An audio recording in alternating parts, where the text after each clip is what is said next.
जय हिंद दोस्तों, आप सभी का स्वागत है आपके अपने यूट्यूब चैनल जैकपुर पे। तो दोस्तों क्लास 12 सोशियोलॉजी का जो है हम जो सब्जेक्टिव क्वेश्चन का जो है टॉप 10 क्वेश्चन का जो है ये पार्ट 2 है।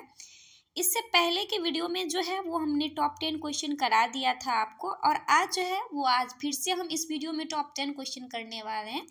दोस्तों ये जो भी मैं क्वेश्चन करा रही हूँ वो आपके एग्जाम के पॉइंट ऑफ व्यू से मोस्ट इंपॉर्टेंट क्वेश्चन है। यहाँ से डायरेक्ट आपके एग्जाम में जो है क्वेश्चन देखने के लिए जो है वो मिलेगा। तो ये वीडियो आपके लिए बहुत इंपॉर्टेंट है, तो वीडियो को शुरू से अंत तक देखिएगा। तो कल हमने जो है 10 तक क्वेश्चन किया था, और आज जो है वो 11 से लेके हम जो है वो 20 तक क्वेश्चन करेंगे, यानी टोटल हमें 10 क्वेश्चन ही करने हैं। ओके, तो हमारे चलिए स्टार्ट करते हैं। तो क्वेश्चन है हमारा कि सीमांतीकरण का क्या अर्थ है। तो हम देखते हैं क्या अर्थ होता है। उत्तर है, सीमांतीकरण वह प्रक्रिया है जिसमें समाज के कुछ वर्गों को मुख्य धारा से अलग कर दिया जाता है। ये वर्ग सामाजिक, आर्थिक और राजनीतिक अवसरों से वंचित रहते हैं। गरीबी, जाति, लिंग और क्षेत्र इसके प्रमुख कारण होते हैं। सीमांतीकरण से असमानता और शोषण बढ़ता है। इसे समाप्त करने के लिए समावेशी नीतियों की आवश्यकता होती है। तो दोस्तों सीमांतीकरण का क्या अर्थ होता है, आप लोग जो है अच्छे से, मुझे लगता है कि अब समझ में आप लोगों को आ गया होगा। दूसरा क्वेश्चन देखते हैं। हमारा दूसरा क्वेश्चन है, यानी कि अगला क्वेश्चन इस वीडियो का, कि सीमांत व्यक्ति से आप क्या समझते हैं। क्या है क्वेश्चन हमारा, सीमांत व्यक्ति से आप क्या समझते हैं। तो हम इसके उत्तर की ओर चलते हैं। सीमांत व्यक्ति वह व्यक्ति होता है जो दो संस्कृतियों या समाजों के बीच रहता है। वह न तो पूरी तरह एक समाज को अपना पाता है और न ही दूसरे को। इससे उसमें पहचान का संकट उत्पन्न होता है। प्रवासी लोग सीमांत व्यक्ति के उदाहरण हैं। सीमांत व्यक्ति सामाजिक समायोजन की समस्या से जूझता है। तो सीमांत व्यक्ति से क्या समझते हैं, तो आई होप आपको सीमांत व्यक्ति के बारे में अच्छी से जो है वो जानकारी मिल गई है। अगला प्रश्न है हमारा कि लिंग विभेदीकरण पर प्रकाश डालिए। एक्चुअली लिंग विभेदीकरण क्या होता है इसी के बारे में हमें जानना है। ओके, तो इसके उत्तर की ओर बढ़ते हैं। उत्तर है, लिंग विभेदीकरण समाज में पुरुष और महिला के बीच असमान व्यवहार को दर्शाता है। क्या दर्शाता है, पुरुष और महिला के बीच असमान व्यवहार को। महिलाओं को शिक्षा, रोजगार और निर्णय प्रक्रिया में कम अवसर मिलते हैं। घरेलू कार्यों का अधिक बोझ किस पर होता है, पुरुषों पर होता है क्या, बिल्कुल नहीं। किन पर होता है, तो महिलाओं पर होता है। घरेलू कार्यों का अधिक बोझ महिलाओं पर होता है। सामाजिक रूढ़ियाँ इस विभेद को बढ़ाती है।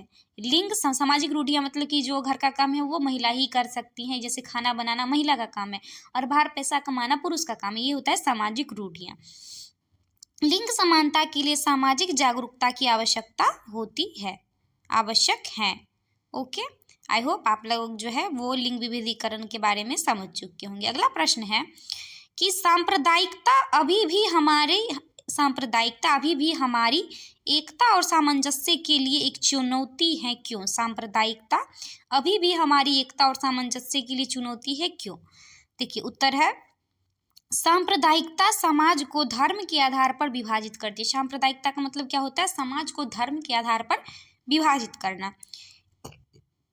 इससे सामाजिक तनाव और हिंसा की स्थिति उत्पन्न होती है। सांप्रदायिकता का मतलब होता है, जैसे कोई दंगा अगर धर्म को लेकर हो जाए तो उसे हम बोलते हैं सांप्रदायिक दंगा। क्या बोलते हैं, सांप्रदायिक दंगा। क्या होती है, इससे सामाजिक तनाव और हिंसा की स्थिति उत्पन्न होती है। राजनीतिक स्वार्थ के लिए धर्म का प्रयोग किया जाता है। जैसे अभी भी देखते हैं हमारे देश में क्या होता है, अपने राजनीतिक स्वार्थ के लिए हम धर्म के नाम पे वोट मांगते हैं। इससे राष्ट्रीय एकता कमजोर होती है। इसलिए सांप्रदायिकता आज भी सामाजिक सामंजस्य के लिए क्या है, बड़ी चुनौती है। ओके, अगला प्रश्न है, क्षेत्रवाद किसे कहते हैं। क्षेत्रवाद को जन्म देने वाले प्रमुख कारकों का उल्लेख करें। तो सबसे पहले हम जानेंगे क्षेत्रवाद किसे कहते हैं, फिर क्षेत्रवाद को जन्म देने वाले प्रमुख कारक के बारे में जानेंगे। ओके, उत्तर की ओर बढ़ते हैं।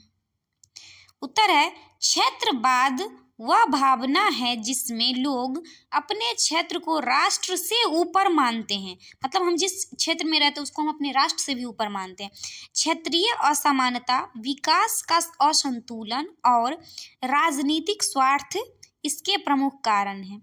भाषाई और सांस्कृतिक भिन्नताएं भी क्षेत्रवाद को क्या करती है, बढ़ावा देती है। कौन देती है, तो भाषाई और सांस्कृतिक भिन्नताएं, इससे राष्ट्रीय एकता प्रभावित होती है। ओके, अगला प्रश्न है जातिवाद क्या है। तो जातिवाद क्या है इसके बारे में तो मुझे नहीं लगता किसी को बताने की ज़रूरत होगी, भली भांति सभी लोग जानते होंगे जो भारत में रहते हैं, खास करके बिहार, यूपी, झारखंड। उत्तर जातिवाद वह सामाजिक प्रवृत्ति है जिसमें व्यक्ति अपनी जाति को श्रेष्ठ मानता है और अन्य जातियों के प्रति भेदभावपूर्ण व्यवहार करता है। जातिवाद जाति व्यवस्था का विकृत रूप है जिसमें जाति सामाजिक पहचान के बजाय राजनीतिक और व्यक्तिगत स्वार्थ का साधन बन जाती है। जब अभी भी देखते हैं जाति के नाम पे भी वोट मांगते हैं, धर्म के नाम पे भी वोट मांगते हैं। इसके कारण समाज में आपसी भाईचारा कमजोर होता है और सामाजिक एकता प्रभावित होती है। ऑब्वियसली है कि जाति जब भी जातिवाद होगा तो सामाजिक एकता नहीं ही रहेगा। जातिवाद के कारण योग्यता के स्थान पर जाति को महत्व दिया जाता है जिससे प्रतिभा का सही उपयोग नहीं हो पाता। राजनीति में जातिवाद का प्रयोग समाज को विभाजित करता है। आधुनिक लोकतांत्रिक समाज में जातिवाद विकास में बाधक है। शिक्षा, कानून और सामाजिक जागरूकता के माध्यम से जातिवाद को कम किया जा सकता है। तो जातिवाद के बारे में आप सबको पहले से भी पता था और इस क्वेश्चन के माध्यम से भी पता चल गया।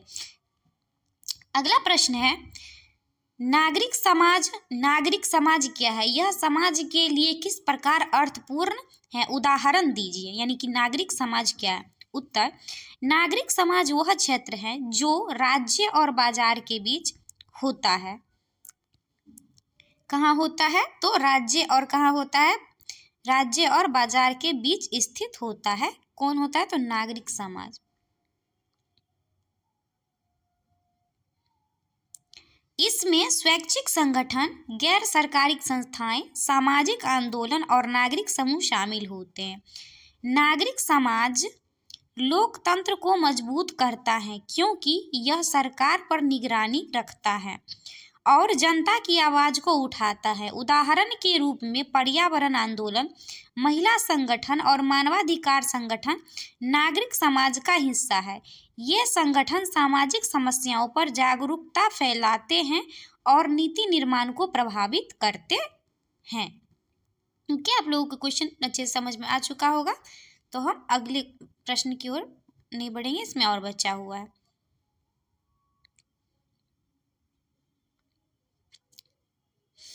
आवाज उठाता है। उदाहरण के रूप में पर्यावरण आंदोलन, महिला संगठन और मानवाधिकार संगठन नागरिक समाज का हिस्सा है। ये संगठन सामाजिक समस्याओं पर जागरूकता फैलाते हैं और नीति निर्माण को प्रभावित करते हैं।